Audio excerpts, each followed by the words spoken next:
and I'll see you all next time. Bye. Yep. Okay, Mark. Where are you? I'm right here. Oh, there. Hey. Yeah. How are you? Good to see you. Good to see you too, Don. A fellow blacklistee for having appeared on Russia Today. I don't make the lists. They don't put me on the list. I'm even blacklisted from the blacklist. Oh dear, you better write to the Open Society Institute and let them know. Dear Georgie. Yeah, really. So, who are you going to be interviewing first when we finish? Graham Elwood. Oh, good. Yeah. Okay. Yeah. So, I don't know. Maybe we could talk. I know you've written extensively about, election fraud, manipulation, all of that. One of the big accusations, of course, against Julian is that the release of the WikiLeaks materials impacted the outcome of the election. Somehow, releasing the truth and having it impact the election is a really bad thing. Maybe we can talk about that a little bit.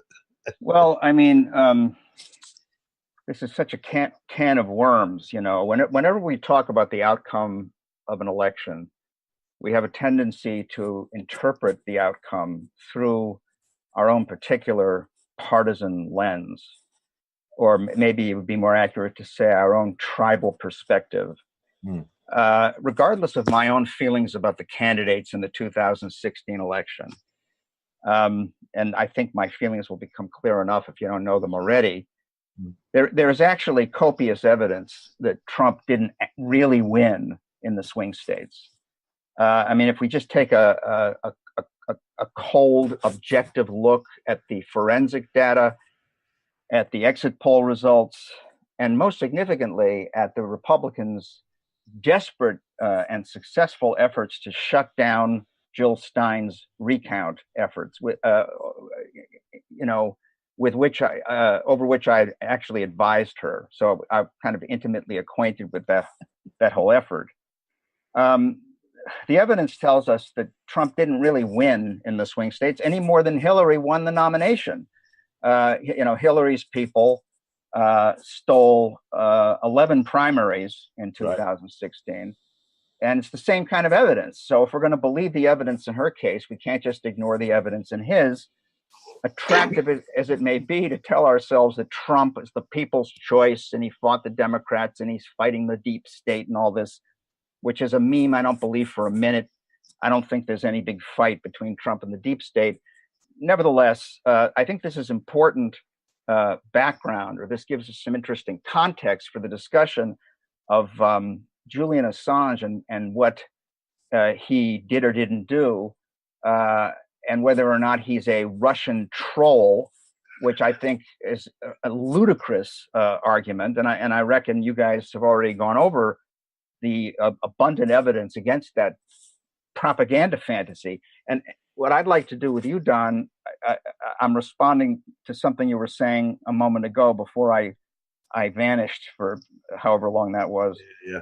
You talked about how heavily invested they are in the Russiagate myth. Yeah. And I would go further and say that they are devoted above all to the protection of that myth, to the preservation of that myth.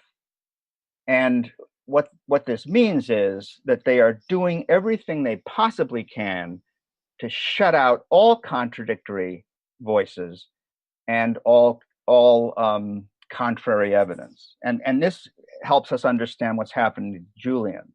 I mean, we're rightly focused on his fate.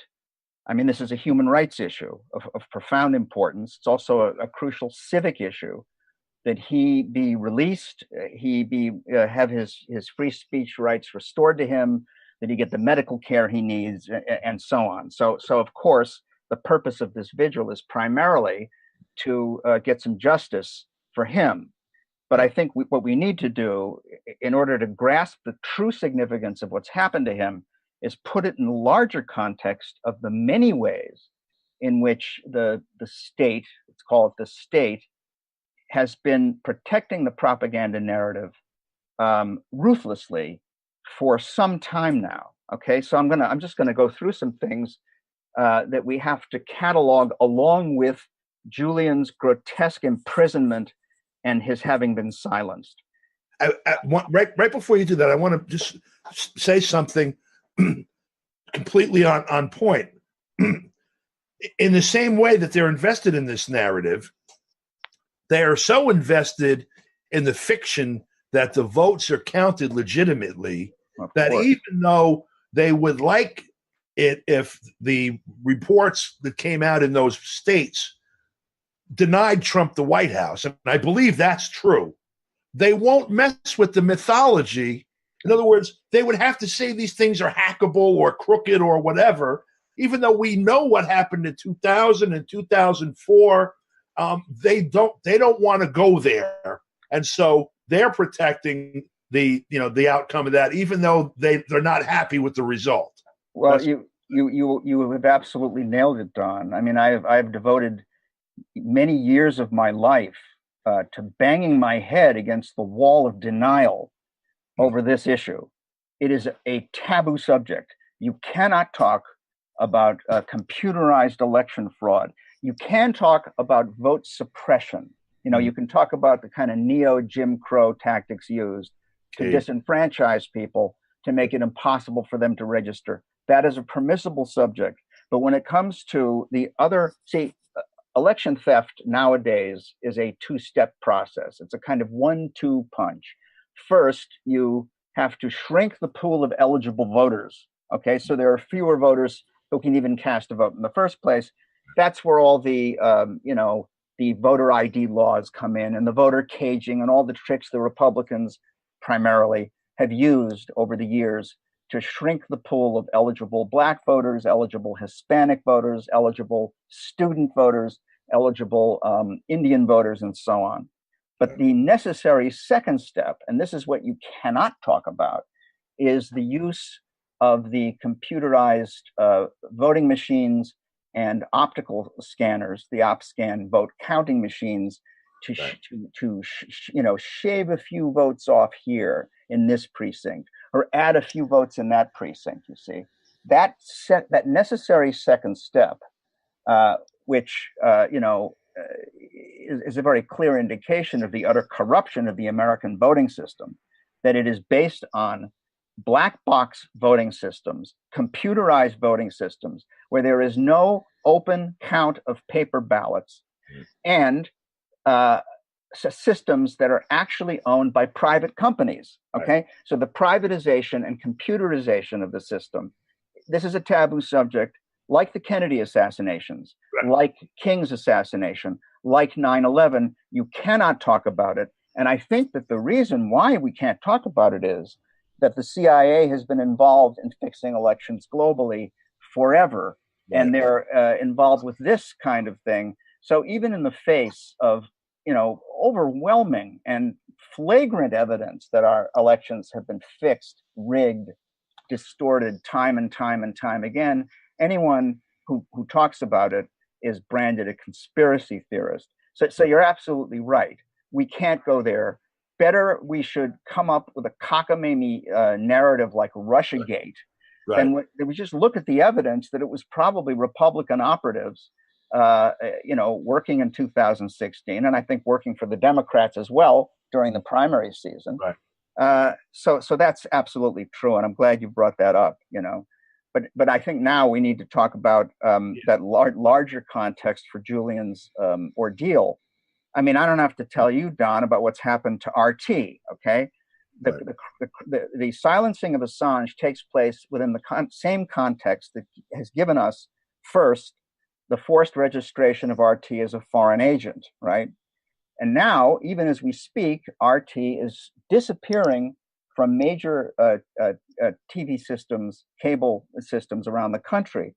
I think yesterday they vanished from the Spectrum system. I know that last week Comcast dropped them. I would be surprised if RT is visible anywhere except online right now. During the state funeral, that kind of Stalinist state funeral for John McCain, the spectacle ran on all the networks, right? And RT was off the air. Yep. while that was going on. This reminds us of a crucial fact about propaganda, as opposed to mere persuasion or oratory. Propaganda never wants contradiction. It does not want an argument. It does not want disagreement. It wants to dominate our attention absolutely and totally. It does not want to be anywhere near a contrary voice. So RT is a threat, okay? Telesur is a threat. They want to get rid of these things, and they have done so.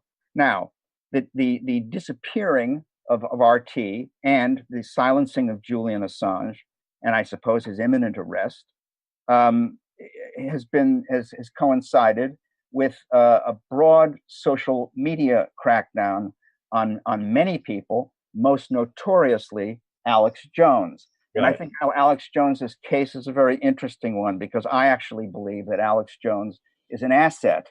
I think he is a state asset. And I say this because of the way in which he has very brilliantly combined perfectly reasonable, let's call them conspiracies, with lunatic fantasy. Right. Yep. In a way that, it's a disinformation technique. And the best example I can use has to do with election theft. He had this guy, Robert David Steele, on his show last summer. Steele is a former CIA officer, right? I've met him. Yeah, I'm sure you have, and I'm sure he has a file on you too. Mm-hmm. Last July, or it may have been the July before. At any rate, Jones had Steele on as a guest, and he talked about Unrigged, which was an election protection enterprise that Steele was working on with our friend Cynthia McKinney. Right. He came on to Jones's show to talk about election theft, and he sounded perfectly rational. I mean, Unrigged is probably the most radical election protection program out there. And it was refreshing to hear him talking about it. And it was nice to see Alex Jones taking that issue seriously. But 2 days later, Jones had Steele on again. And this time, Steele talked about how NASA is running a child sex slave colony on the planet Mars. I'm not making this up. Well, and that's just enough disinformation, because we know that colony is on Venus. Yeah. That's right. Yeah, exactly. Mars was the tip-off. Yeah, and Jones didn't say, "What are you, out of your mind?" He didn't say, what are you nuts? He said, "Oh yeah, of course, yeah. NASA has those." I mean, don't even get me started on space travel, because that's another conspiracy theory. As we're approaching the 50th anniversary of what didn't happen in 1968. Anyway, I digress. Social media, I think that Alex Jones has functioned as a figure that they could very showily censor. Right. Now, let's pretend that Jones is for real. I think it's outrageous that the entire liberal media and just about every progressive I know has either been silent on Jones's silencing or applauded it. Why? Because he advances hoax theories. He advances conspiracy theories, I guess, about Sandy Hook. Right. I mean, whatever he has to say, I can't understand anybody accepting his exile from all the major social media platforms in the country. Right. And it seems to me that if the ACLU was an organization, worthy of its reputation, they would have been all over that in a minute, right? But they have now declared themselves primarily devoted to a social justice agenda, and they will therefore not take the part of any victim of free speech suppression who is not on board with that agenda. So the days when they defended the Nazis, when they marched in Skokie, right, those days are over, right? Go ahead. Skokie was an interesting moment in their history because there's also the Smith Act. Oh, yes. They had ideological tests before where they sided with power. And I'm not so sure Skokie was in opposition to power, if you think about the history of this country. So, well, no, that's true, too. Well, speaking of legislation, I think it's appropriate to note that the Smith-Mundt Act, which was passed in the 40s, outlawing State Department propaganda beamed at American citizens. Yeah. That under Obama, the Smith-Mundt Act was repealed. Right. And this reminds us of an earlier presidential step that didn't get as much publicity, but that's when Ronald Reagan came out with Presidential Directive 12333, which actually made it legal for the CIA to direct its propaganda at American citizens. Not that they weren't doing that all along anyway. Right. But the important point here is that even the lip service to legality and to the protection of American democracy from state propaganda engines, even that pretense has now disappeared. The government is now perfectly free to beam its propaganda at us 24/7 through every conceivable outlet. So that what we're talking about here, with the silencing of RT and the exile of Alex Jones and many other dissidents, including I think you and me, from social media sites, campaigns of vilification against people like Eve Bartlett and Vanessa Beeley over the Sirius story, slanderous articles about them in The Guardian and other liberal outlets. And all of this, I think, it has been, how can I say this, refined somewhat and facilitated by the use of identity politics memes. I noted last time I was here talking in Julian's defense that it's striking that Chelsea Manning got a great deal of support from progressives and liberals, and I think she deserved the support. Right. But I believe that their comparative silence on Julian's plight, I think, had to do with the fact that Chelsea Manning is transgender, and I don't believe that she would have had as much support if she weren't. I think people found her case poignant for that reason. They were much less interested in the bravery of what she did when, as Bradley Manning, she released all that material about the military in Iraq and so much else. Right. And I think that this has hurt Julian. I think that the smear campaign that came out of Sweden was based on kind of identity politics. It's a rape charge. A rape charge, exactly. So this, this kind of connects us to the Me Too movement. Yep. And we should also note, that Russiagate has entailed a great deal of social justice rhetoric aimed at Putin. It wasn't long ago that Hillary Clinton, that stalwart champion of inclusion and diversity and democracy and peace, was talking about how Putin is a homophobe, right?